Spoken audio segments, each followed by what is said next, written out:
Homiladorlar toksikozida effektiv eng top 5 ta maslahat. Birinchi maslahatim, hech qachon och qolmang. Och qolsangiz toksikoz kuchayadi. Ya'ni sizda och qolganda o't qopida o't dimlanishining oqibatida toksikoz battar kuchayaveradi. Shuning uchun birinchi maslahatim tez-tez va oz-ozdan ovqat yeng. Suv ham xuddi shunday. Ya'ni kun davomida ho'plab oz-ozdan suv iching. Ikkinchi maslahatim, ertalab darrogina o'rningizdan turmang. Ya'ni turishdan oldin og'zingizga bitta kichkina bo'lakcha non, pechenye, konfetni soling. Ya'ni turguningizcha agar shuni tanovul qilsangiz, toksikoz ancha kamayadi.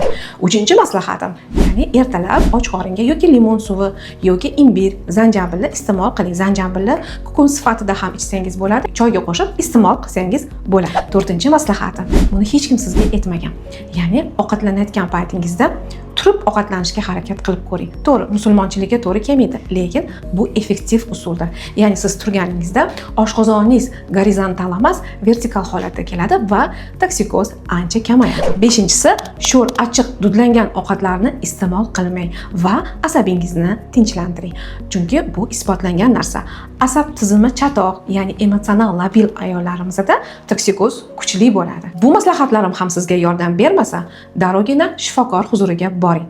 Agar ma'lumotlarim qiziq bo'lsa, obuna bo'lishni ham unutmang.